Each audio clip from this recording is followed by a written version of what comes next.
آج چلتے ہیں پاکستان کی سب سے بڑی خبر کی طرف. تو جناب سب سے بڑی خبر یہ ہے کہ اس کا آغاز اس شعر سے کرتے ہیں کہ بڑے بے آبرو ہو کر تیرے کوچے سے ہم نکلے، بہت نکلے میرے ارماں مگر پھر بھی کم نکلے. تو جناب وہ ارمان جو ہیں وہ آپ کی بات چلی تو آپ کو بتائیں کہ سپریم کورٹ کے چیف جسٹس صاحب جو چیف جسٹس بننے سے پہلے ہی ان کا دوسرا تیسرا نمبر تھا، تو وہ پارلیمنٹ کے اجلاسوں میں چلے گئے، فرنٹ سیٹ پہ، وہاں پہ ایمیننس کی سیٹ پہ بیٹھ کے پارلیمنٹ کی کارروائی دیکھی. اسپیشل دعوت تھی میاں براعظم کی طرف سے، کیونکہ اس سے پہلے انہی قاضی فائز عیسیٰ صاحب پہ، چیف جسٹس پاکستان پہ، عمران خان صاحب کے دور حکومت میں ایک ان کے خلاف جو پٹیشن داخل کر دی گئی تھی سپریم جوڈیشل کونسل میں.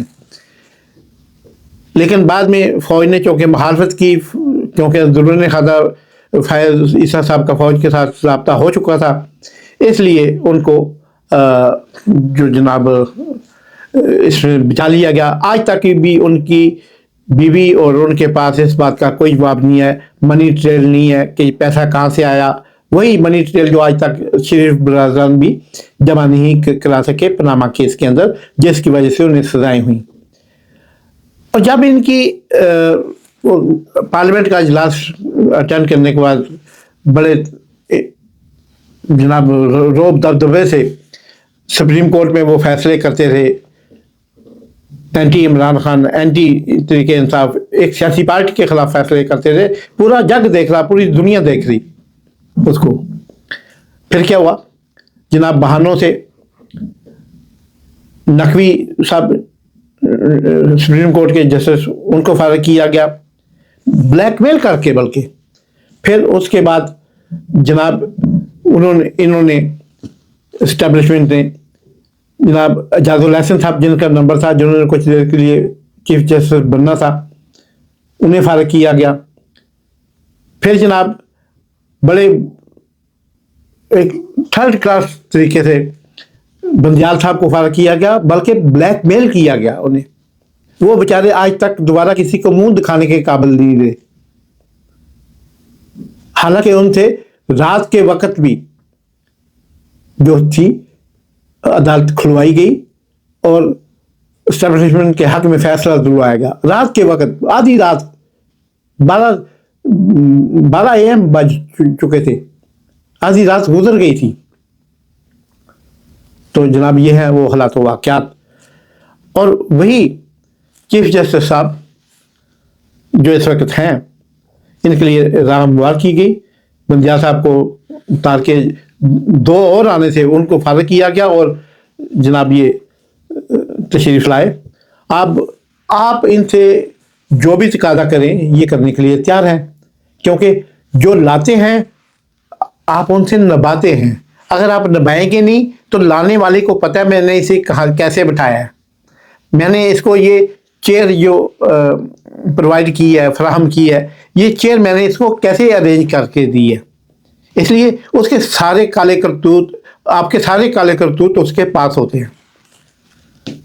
تو جناب اس کے بعد جو کچھ انہوں نے کیا، بلے کا نشان چھینا، الیکشن میں پارٹی کا مقام چھینا، حیثیت چھینی، نام چھینا، سلوگن چھینا، اور الیکشن سے کاغذات نامزدگی سے چند دن پہلے صرف عمران خان اور اس کی بیوی کو سزا دلائی چھوٹی چھوٹی 3 عدالتوں سے تاکہ الیکشن لڑ سکیں. اور پھر ان کے امیدواروں سے، ان کے کاغذات نامزدگی داخل کرانے والوں سے سرے عام، آپ نے وہ فوٹیج دیکھی ہوگی پرویز الہی کی بیوی کی، جب ان سے کاغذات چھینے جا رہے تھے عدالتوں کے اندر. اور پھر انہی عدالتوں سے جناب ان کو گرفتار کیا گیا، عمران خان کو عدالت کے احاطے میں، عدالت کے آفس میں بیٹھے بایو میٹرک کرا رہے تھے جب ان کو گرفتار کیا گیا. لیکن وہ کہتے ہیں نا کہ ایک طاقت شاید آپ کے پاس ہو، زمینی طاقت وقتی طور پہ، لیکن ایک طاقت ہر وقت اوپر بیٹھی آپ کو، مجھے، ہم سب کو کنٹرول کر رہی ہے، دیکھ رہی ہے اور ہمارا کھاتا بھی لکھ رہی ہے۔ آپ نے پھر 45 اور 47 والی اٹیمپٹ کی چیف جسٹس صاحب، آپ نے وہ جو اٹیمپٹ کی اس کے اندر پوری دنیا نے آپ کا ہاسا بنایا ہوا ہے آج تک۔ ابھی آپ فارغ ہو کے کسی ملک جا کے سیاسی پناہ لے کے مجھے دکھائیں، آپ کا یہ ماضی، آپ کے یہ فیصلے، آپ کی یہ یک طرفہ جو محبتیں تھی وہ آپ کا پیچھا کریں گی اور آپ اس سے بچ نہیں پائیں گے۔ دنیا کا کوئی ملک، میں دعویٰ کرتا ہوں، آپ کو سیاسی پناہ دینے کو تیار نہیں ہے، رضامند نہیں ہے۔ آپ نے ٹرائی، اپنے منصب پہ بیٹھے ہوئے ٹرائی کی ہے، مجھے پتہ ہے، میں ثبوت پیش کر سکتا ہوں۔ یہ آپ کو جب یہ پتہ چل گیا کہ اب آپ کو چیف جسٹس نہیں بنایا جا رہا، یعنی ایکسٹینڈ نہیں کیا جا، ایکسٹینشن نہیں مل رہی، تو پھر آپ اونچے کندھوں پہ اتر آئے۔